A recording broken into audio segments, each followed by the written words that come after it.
Bismillahirrahmanirrahim.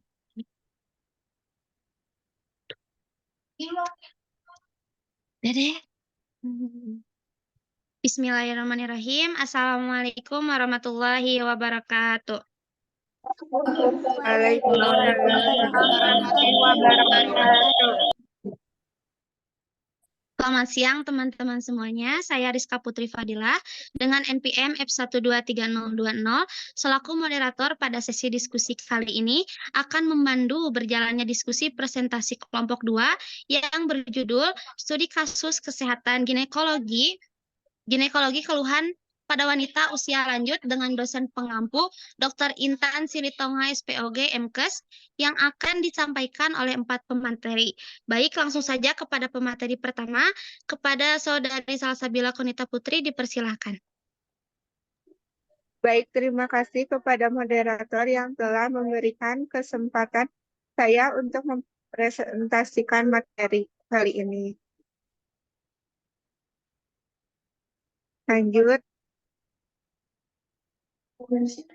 Kasus seorang wanita 65 tahun menopause usia 50 tahun mengeluh keluar darah per vagina sudah 2 minggu, 1 duk atau 1 hari, rasa tidak nyaman di perut bawah dan ada benjolan di perut bawah.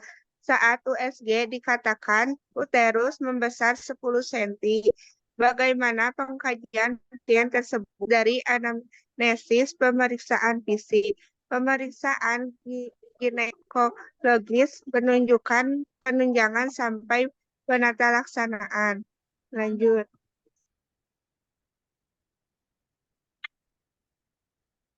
Anamnesis. 1. Pasien adalah seorang wanita berusia 65 tahun dengan riwayat menopause pada usia 50 tahun.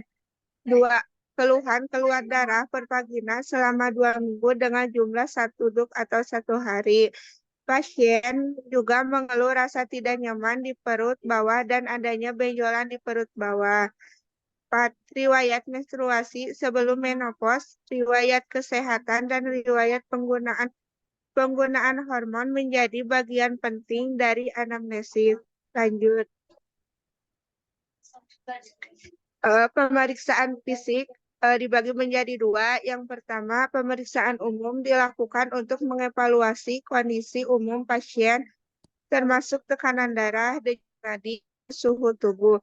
Pemeriksaan yang kedua, pemeriksaan abdomen dilakukan untuk menilai pembesaran uterus sebesar 10 cm dan untuk mengevaluasi benjolan di perut bawah. Sekian materi yang bisa saya sampaikan. Terima kasih kepada Saudari Salsabila Konita Putri. Lanjut saja kepada pemateri yang kedua, kepada Saudari Fajrin Alipia, dipersilakan. Baik, selanjutnya yang akan saya bahas tentang pemeriksaan ginekologis. Pemeriksaan ginekologis meliputi pemeriksaan spekulum, yaitu pemeriksaan pertumbuhan abnormal dengan cara mengambil sampel cairan untuk diuji.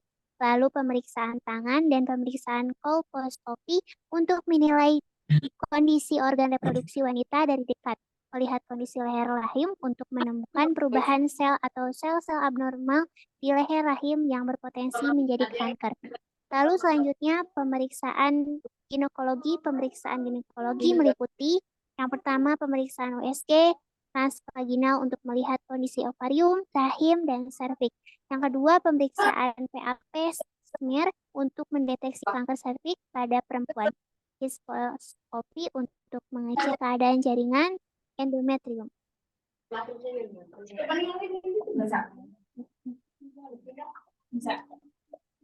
Terima kasih kepada Saudari Fajrin Alipia.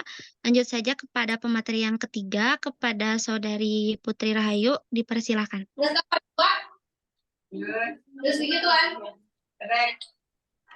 Baik, yang selanjutnya ada pemeriksaan ginekologi, yaitu ada USG transvaginal untuk melihat kondisi ovarium, rahim, dan serviks. Yang kedua ada pemeriksaan PAP smear untuk mendeteksi kanker serviks pada perempuan. Yang ketiga yaitu ada hysteroscopy untuk mengecek keadaan jaringan endometrium. Selanjutnya Ada juga pemeriksa penunjang. Yang pertama yaitu ada USG ultrasonography, yaitu memastikan ukuran uterus yang membesar dan menilai adanya kelainan pada organ reproduksi. Yang kedua, pemeriksaan darah, yaitu untuk menilai kadar hemoglobin, tes fungsi hati, dan tumor. Dan yang ketiga, ada histeroskopi, yaitu pemeriksaan adanya mioma uteri subkosa jika tumornya kecil serta bertangkai. Tumor tersebut sekaligus dapat diangkat. Dan yang terakhir ada MRI, yaitu Magnetic Resonance Imaging, yaitu untuk menggambarkan jumlah ukuran dan lokasi mioma, tetapi jarang diperlukan. Pada MR, mioma tampak sebagai massa gelap terbatas, tegas, dan dapat dibedakan dari miometrium yang normal. MRI dapat mendeteksi lebih sekecil 3 mm yang dapat dilokalisasi dengan jelas termasuk mioma subkosa. Sekian presentasi yang saya sampaikan. Selanjutnya kembali kepada moderator. Kepada moderator. Terima kasih kepada Saudari Putri Rahayu. Ke pemateri terakhir kepada Saudari Ahlam Azahra dipersilakan.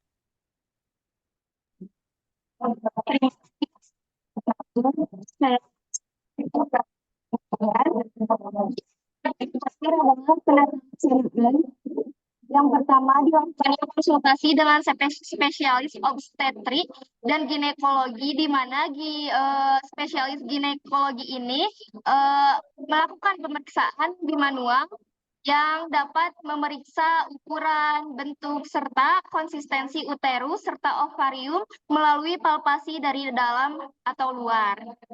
Yang kedua, dilakukannya pemeriksaan mendeteksi atau adanya pembesaran uterus yang konsisten dengan sebesar ukuran 10 cm. Dan spesialis ginekologi ini juga melakukan pemeriksaan spekulum, yang artinya bahwa infeksi vagina dan serviks untuk melihat adanya pendarahan atau kelainan yang lainnya. Lalu yang kedua ada terapi medis, di mana pengobatan untuk mengatasi keluhan seperti keluar darah per vagina dan nyeri perut pada bagian bawah. Terapi medis ini biasanya disebut dengan terapi depersonalisasi, yang artinya bahwa dilakukan pemeriksaan dengan cara melihat kondisi klinis pasien, lalu dikumpulkan hasil pemeriksaannya, dan bila penyakit ini semakin parah, akan dilakukannya pemberian radioterapi, yang artinya bahwa pengobatan yang menggunakan sinar radiasi yang fungsinya adalah untuk menghancurkan sel leher pada bagian leher rahim. Lalu yang ketiga ada prosedur bedah.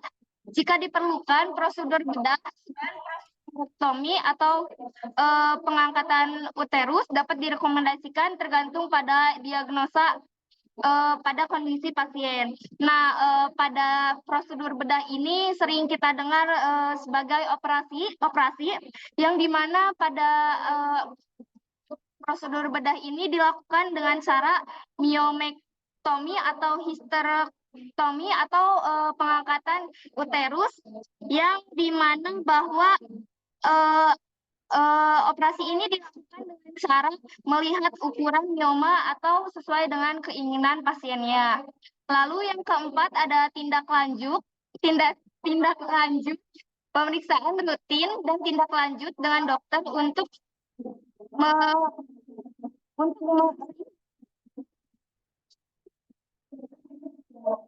respon terhadap pengobatan dan perkembangan kondisi pasien. Cukup sekian dari saya, terima kasih. Saya kembalikan kepada moderator.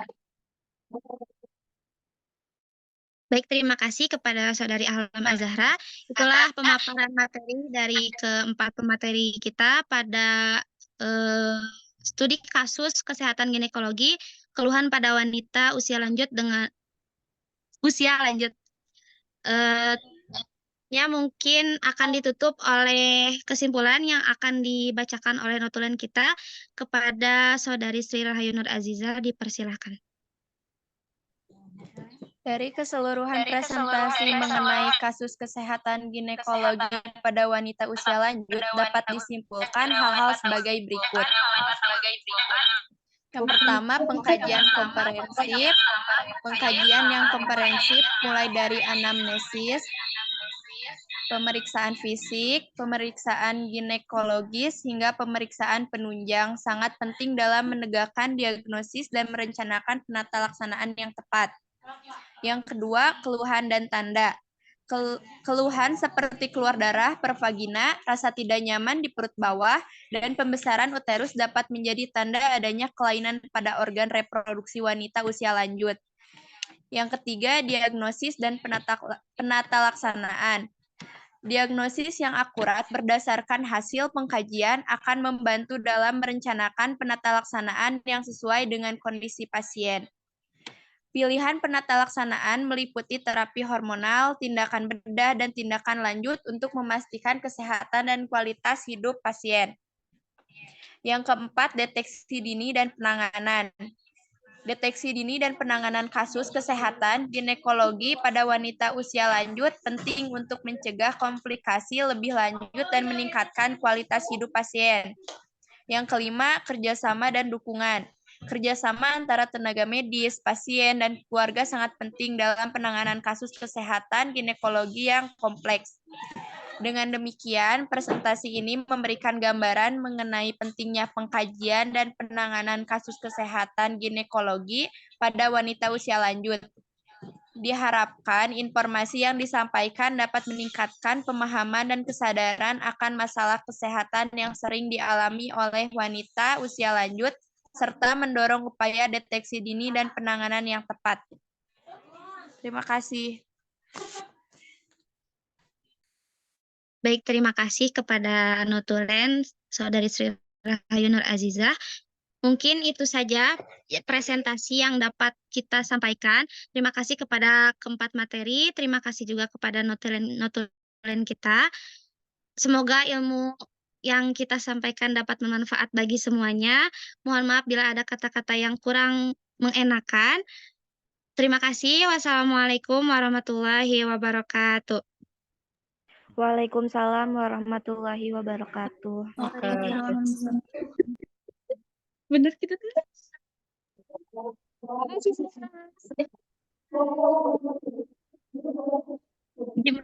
Gimana udah?